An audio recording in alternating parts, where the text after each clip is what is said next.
I'm Brenda Jagoda, New York City organizer with Youth for Human Rights. And this summer I'm celebrating 10 years of living in New York City.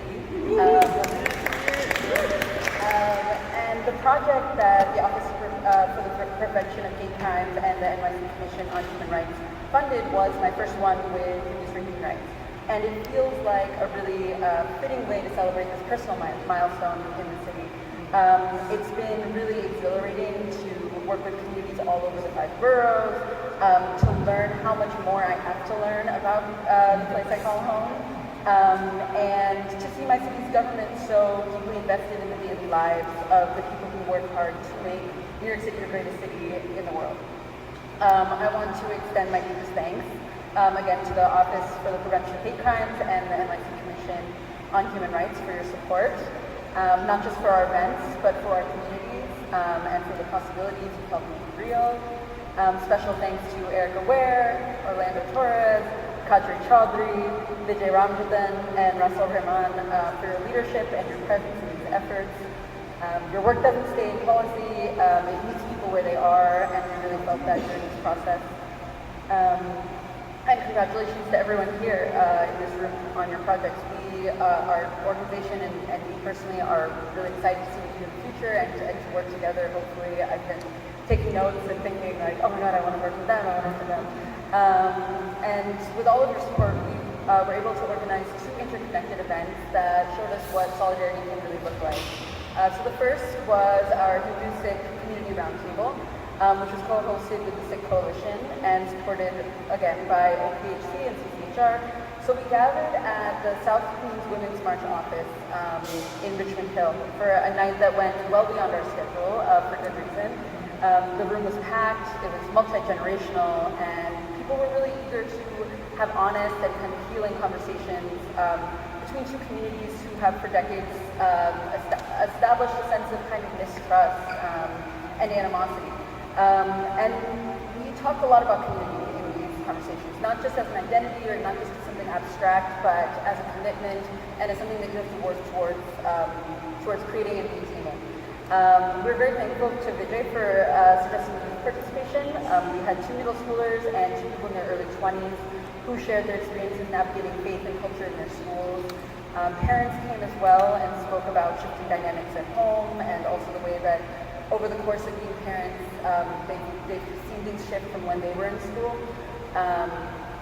And everyone across backgrounds named the urgency of the moment, from ICE raids to rising hate, and kind of the power of showing up for each other. We didn't avoid tough topics. We talked about casteism and caste discrimination. We talked about anti-Blackness in our communities. We talked about the marginalization of Indo-Caribbean Hindus within the broader Hindu space. And we dreamed together about how we can do better.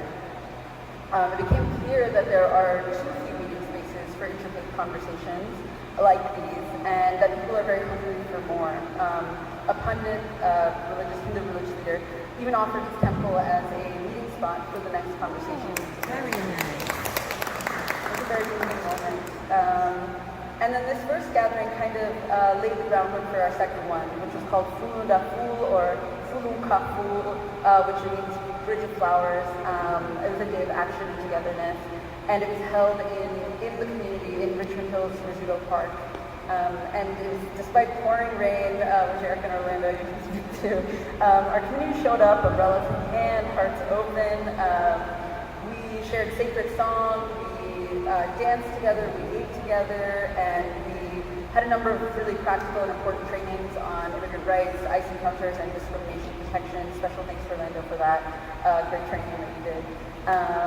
And artists like Sunny Singh, Pandita Pratima Dubey, Parijat Desai, and others brought joy and power and drew in people from throughout the park to come in and listen to music and then break bread together. There were organizations there like Saki, Muslim Community Network, South Korea Women's March, and Shanti Bhavan Mandir. And these events weren't isolated. They were bridges between communities, between cultures, between visions of justice. And, these 2 events and a lot of our work is very caring and beautiful and joyous, but it carries weight and it carries a sense of urgency and necessity because it stands in opposition to very real threats towards democracy happening in our country right now.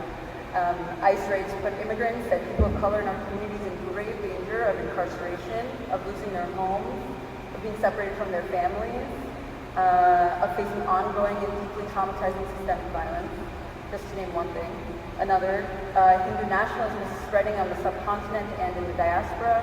Just this week, Hindus for Human Rights have been working hard to spread awareness of the fact that our city's mayor is being billed as a guest on an event put on by an Indian cultural organization alongside Hindu nationalists who've spoken very violently about Muslims and Christians. This is the gravity of the work we do and the reason it is so pivotal that we establish a voice for progressive Hinduism that is committed to coalition building and to standing against bigotry, systemic racism, and that believes in the power of the people.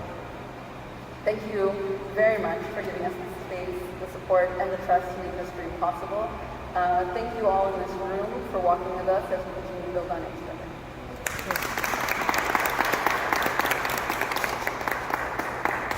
So we have reached